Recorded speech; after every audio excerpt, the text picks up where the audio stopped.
Interpolasi itu dapat dikatakan merupakan proses untuk mencari suatu nilai antara dua titik pada suatu garis atau kurva. Jadi kalau kalian punya kurva atau garis di mana terdapat titik-titik, nah biasanya pada saat kita ngambil data, bisa ngambil data di lapangan, misalnya rekan-rekan dari geofisika, atau mengambil data di laboratorium, misalnya rekan-rekan fisika material atau instrumentasi.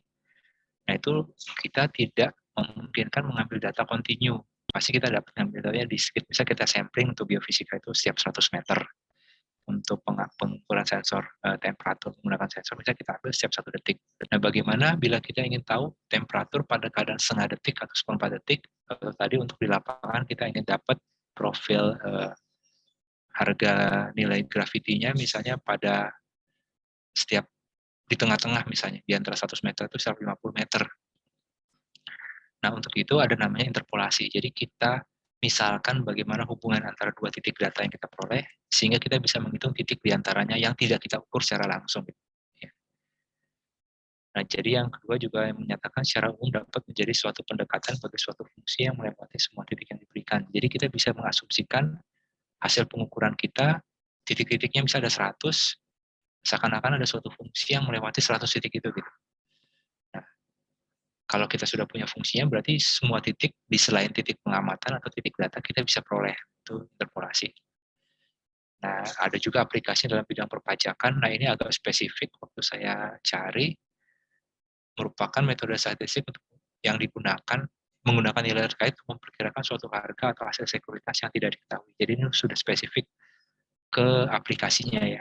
Nah, ini kadang-kadang yang menarik kalau kalian mencari sumber di mana istilah yang umum digunakan pada bidang tertentu kadang-kadang dijelaskan dengan pemanfaatannya, padahal itu bukan sifat daripada metode yang digunakan.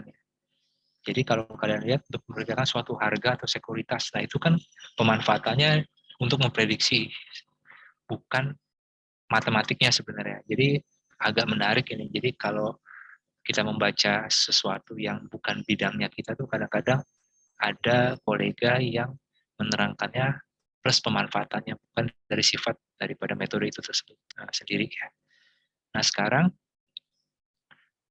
kalian bisa cari yang saya dapatkan tuh ada metode interpolasinya, ada interpolasi linear, ada interpolasi polinomial, kemudian ada spline. Spline itu polinomial dengan kurva pangkat 3 ya, terus kemudian ada bentuk-bentuk yang lain. Nah, ini adalah ada titik-titik data. Jadi titik warna merah ini adalah data. Di antara dua titik berurutan itu tidak ada datanya, tapi kita ingin tahu, makanya kita gunakan interpolasi. Nah, yang pertama namanya interpolasi linear. Jadi di antara dua titik kita tarik garis lurus saja, tarik garis lurus gitu. Nah, begitu sudah kita tarik garis lurus, seakan-akan kita punya fungsinya kan, contoh yang menghubungkan dua garis ini. Jadi kita bisa dapat semua titik di sini. Jadi kita bisa dapat pada saat x-nya sama dengan 0, pada saat x-nya sama dengan 1, x-nya 0,5, x-nya 1,5 dan seterusnya kita bisa dapat ya. Karena kita punya fungsinya di sini. Nah, interpolasi linear adalah bentuk yang paling sederhana dan paling cepat. Ini biasanya bagus kalau data kita cukup rapat dan di antara data itu tidak ada pelonjakan. Jadi di sini masih oke lah, tidak ada lonjakan ya, lonjakan terlalu jauh, sehingga kita bisa harapkan di sini baik-baik saja gitu. Jadi tidak memungkinkan di sini ada kurva yang begini gitu, ada data yang seperti ini. Nah ini bagaimana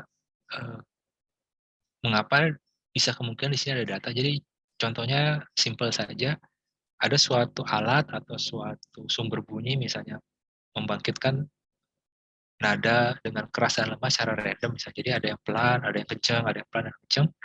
Dia membangkitkannya misalnya setiap 1 milisecond. Jadi dalam 1 detik itu ada 1000 data. Gitu. Terus kemudian kita tidak punya alat yang canggih. Alat kita hanya bisa sampling per detik itu 10 kali gitu. Jadi setiap 1 detik 10 data yang kita peroleh. Jadi di antara 10 data itu kan ada 100 data lagi tuh yang kita tidak tahu. Nah, karena kita tidak punya kemampuan alat kita yang ada tidak bisa mencakup itu, jadi kita perkirakan di tengah itu dengan interpolasi misalnya. Jadi itu kegunaan interpolasi. Nah, yang berbahaya adalah kalau tiba-tiba di antara dua data tersebut ada sekian puluh data atau ratus data yang liar, yang lebih tinggi atau lebih rendah daripada data yang kita sampling. Nah, itu kadang-kadang prediksinya miss. Tapi kalau bentuknya cukup bagus, kita bisa menggunakan interpolasi linear. Nah, di bawah ini adalah interpolasi polinomial. Jadi kita coba mendekati semua titik ini dilewati satu fungsi saja gitu. Jadi satu fungsi. Nah, artinya fungsi yang bawah ini polinomial ordernya bila datanya sekian, maka order polinomialnya sekitar satu, jumlah datanya dikurang satu ya. Nah, ini fungsi yang di bawah yang warna biru ini tidak patah-patah ya, dia cenderung melengkung dan dia diferensiabel ya. Jadi dia bisa diturunkan pada titik-titik ini. Sehingga kalau kalian mencari slope-nya, kemiringan dari kurva ini kalian bisa turunkan. Nah, kalau yang ini tidak bisa ya. Fungsi yang merah ini adalah tidak diferensiabel di setiap titik ya. Sedangkan fungsi yang biru ini diferensiabel. Jadi bila kita misalkan fungsi yang merupakan rangkaian dari garis-garis patah ini kita gunakan cari turunannya, ini tidak bisa diperoleh kecuali di antara ini. Jadi kita gunakan beda hingga.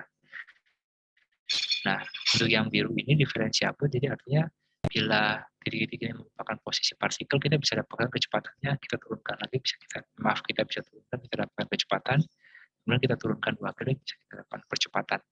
Jadi ada kelebihan dan kekurangan, yaitu untuk interpolasi linear, kita bisa menghitungnya dengan cepat tentunya karena lebih mudah, tapi untuk interpolasi polinomial kita menghitungnya agak lama, tapi kelebihannya fungsinya bisa diturunkan 2 kali atau 3 kali sehingga kita bisa dapatkan informasi lebih dari situ.